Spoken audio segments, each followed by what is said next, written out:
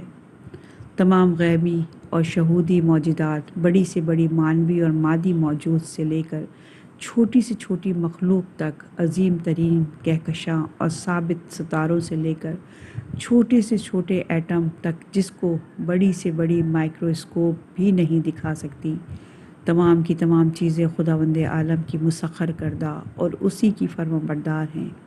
اسی کے حکم کے سامنے سبھی سر تسلیم خم کیے ہوئے ہیں اور سب کے سب اس کا حکم ماننے کے لیے حاضر ہیں، نیز ان کے اندر مخالفت اور معصیت کا ذرا بھی تصور نہیں پایا جاتا۔ وہ موجودات جو بغیر کسی استثناء کے خدا کی بے انتہا قدرت کے سامنے مخور اور مغلوب ہیں، ان تمام چیزوں کا وجود، خضوع اور خشوع نیز عین ذلت اور مسکانت ہے۔ جناب امیر المومنین علیہ السلام کی ایک فرد کی زبان مبارک سے نکلے ہوئے دعا کے چند جملوں کی طرف متوجہ کریں۔ آپ کہتے ہیں، یقیناً تو ہی وہ خدا ہے کہ جس کی قدرت و توانائی کے سامنے تمام چیزیں ذلیل ہیں اور تمام ہی چیزوں کا سر تیری قدرت کے سامنے خم ہے۔ جو تو کرنا چاہتا ہے کر دیتا ہے اور جس چیز کا ارادہ کر لے وہ کر گزرتا ہے۔ تیرے ہی مقدس ذات نے تمام چیزوں کو خلق فرمایا ہے اور تیرے ہی دست قدرت میں تمام چیزوں کے امور ہیں۔ تو تمام چیزوں کا مولا و آقا ہے اور تمام چیزیں تیرے ہی ملغوب اور مسخر ہیں۔ تیرے علاوہ کوئی معبود نہیں۔ تو عزیز و کریم ہے۔ بے شک تیری رحمت سبھی چیزوں پر چھائی ہوئی ہے اور تیری بے نہایت قدرت تمام چیزوں پر غالب ہے۔ تیرا ہی وجود بابرکت ہے جس کی قدرت کے سامنے تمام چیزیں ذلیل و خوار ہیں۔ لہٰذا اس کے لیے کام بہت آسان ہے کہ اس بندے کی دعا قبول کر لے جو خلوص اور انکساری کے ساتھ حالت خضوع و خشوع میں روتے اور گڑگڑاتے ہوئے شب جمعہ جیسی مبارک رات میں دعا کر رہا ہو، اور اس کے لیے بہت ہی زیادہ آسان ہے کہ وہ اس بندے کی حاجت روائی کے لیے زمین و آسمان میں موجود اپنے لشکر اس کی امداد کے لیے بھیجے تاکہ وہ اس کو دنیاوی اور اخروی مقاصد تک پہنچا دے۔ جو شخص تواضع اور انکساری کے ساتھ اس کی رحمت و قدرت کا واسطہ دے کر پکار رہا ہو اور اس کی رحمت و قدرت کے علاوہ کوئی رحمت اور قدرت اس کے پیش نظر نہ ہو، کیا اس کی دعا کا باب اجابت سے نہ ٹکرانا ممکن ہے؟ ہرگز نہیں۔ کوئی ضعیف و ناتواں موجود اس کی حاجت روائی نہیں کر سکتا اور دعا کرنے والے کی دعا کو مستجاب نہیں کر سکتا مگر صرف وہ جو غنی ہے اور رحمت واسعہ اور قدرت کاملہ کا مالک ہے، جس کے قبضہ قدرت میں تمام چیزیں ہیں، اپنے بندوں کی مصلحت اور اپنی حکمت کی بنا پر اپنے بندوں کی دعائیں قبول کرتا ہے اور مانگنے والوں کی جھولی بھر دیتا ہے۔ صحیفہ سجادیہ کی دعا نمبر 13 میں وارد ہوا ہے۔ آپ فرماتے ہیں، تو نے مخلوقات کو فقر کی طرف نسبت دی کہ وہ واقعاً تیرے محتاج ہیں، لہٰذا جو شخص بھی اپنی حاجت کو تیری بارگاہ سے پورا کرنا چاہتا ہے وہ اپنے نفس سے فقر کو تیرے ذریعے دور کرنا چاہتا ہے۔ اس نے حاجت کو اس کی منزل سے طلب کیا ہے اور مقصد تک صحیح رخ سے آیا ہے، اور جس نے بھی اپنی حاجت کا رخ تیرے علاوہ کسی اور کی طرف موڑ دیا یا کامیابی کا راز تیرے علاوہ کسی اور کو قرار دیا ہے، اس نے محرومی کا سامان مہیا کر لیا ہے اور تیری بارگاہ سے احسانات کے فوت ہو جانے کا استحقاق پیدا کر لیا ہے۔ خدایا میں تیری بارگاہ میں ایک ایسی حاجت ہے تیری بارگاہ میں ایک ایسی حاجت ہے جس سے میری کوشش قاصر ہے اور میری تدبیریں منقطع ہیں، اور مجھے نفس نے ورغلایا ہے، اور میں اسے ایسوں کے پاس لے جاؤں جو خود ہی اپنی حاجتیں تیرے پاس لے کر آتے ہیں اور اپنی ضروریات میں تجھ سے بے نیاز نہیں ہو سکتے۔ اور یہ خطا کاروں کی لغزشوں میں سے ایک لغزش ہے اور گناہوں کی ٹھوکروں میں سے ایک ٹھوکر ہے۔ اس کے بعد تیری یاد دہانی کے ذریعے میں خواب غفلت سے چونک پڑا اور تیری توفیق کے سہارے اپنی لغزش سے اٹھ کھڑا ہوا اور تیری رہنمائی سے اپنی ٹھوکر سے پلٹ پڑا، اور میں نے فوراً اعلان کر دیا کہ میرا رب پاک و پاکیزہ ہے، کوئی محتاج کسی محتاج سے کیسے سوال کر سکتا ہے، اور فقیر کسی فقیر کی طرف کس طرح رغبت کر سکتا ہے۔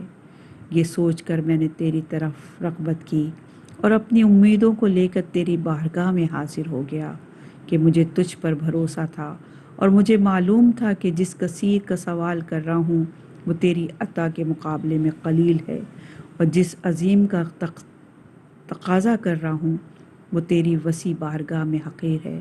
تیرا کرم کسی کے سوال سے تنگ نہیں ہوتا، اور تیرے ہاتھ عطا کرنے والے میں ہر ہاتھ سے بالاتر رہتے ہیں۔ تمام ممکنات ایک روز عدم میں محض تھے، موجود ہی نہیں تھے کہ قابل ذکر ہوتے، تیرے ارادہ اور قدرت کے زیر سایہ پیدا ہوئے، اور ان کی زندگی بھی تیرے ہی لطف و کرم کی بدولت ہے۔ کسی بھی طرح کا کوئی استقلال نہیں رکھتے، ان کی پیشانی پر فقر ذاتی اور ذلت و خواری کی مہر لگی ہوئی ہے، اور تیری قدرت ازلی کے سامنے خاکساری اور ذلت کی حالت میں سجدہ ریز ہیں۔ کسی انسان کو یہ حق نہیں پہنچتا کہ وہ تیری بے نہایت قدرت کے سامنے اپنی قدرت کی بساط پھیلائے، انانیت کا ڈنکا بجائے اور تکبر کا نعرہ لگائے۔ اپنی اس کم بذاتی جس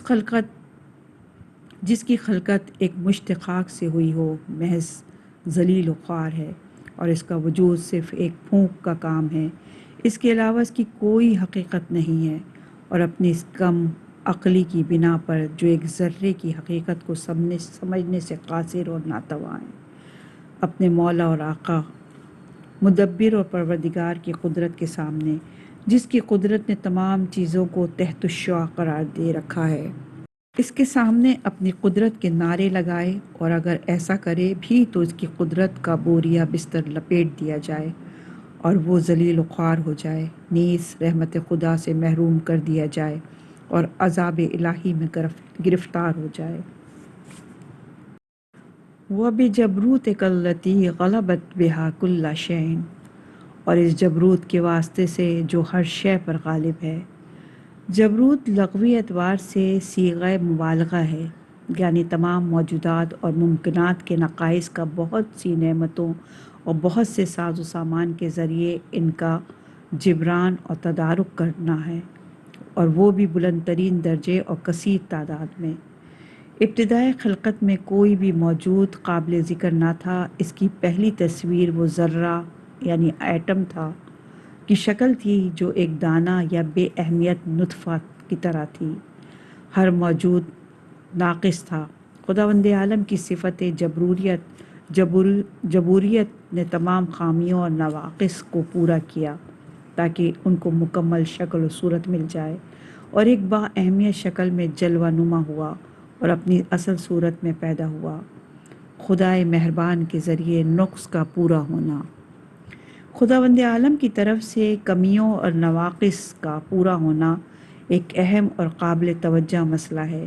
اس سلسلے میں چند چیزوں کو ایک اہم کتاب سے نقل کرتے ہیں جس کی بنا پر ہمارے ایمان میں اضافہ ہو اور ہمیں یہ معلوم ہو کہ خداوند عالم ہماری یا دوسری مخلوقات کے نقص کو کیسے پورا کرتا ہے۔ سورج کی خرچ شدہ طاقت کا جبران۔ سورج کی خرچ شدہ طاقت کا جبران، جس سورج کی وجہ سے اکثر طاقت ملتی ہے، یہ کل شعین کا ایک چھوٹا سا مصداق ہے۔ سورج کی گرمی اتنی زیادہ ہے کہ بہت زیادہ بھڑکتی ہوئی آگ بھی اس کے سامنے ٹھنڈی ہے۔ سورج کی گرمی تقریباً 6093 سینٹی گرام ہے، اور اس کے اندر کی گرمی کو اس سے بھی کہیں زیادہ ہے۔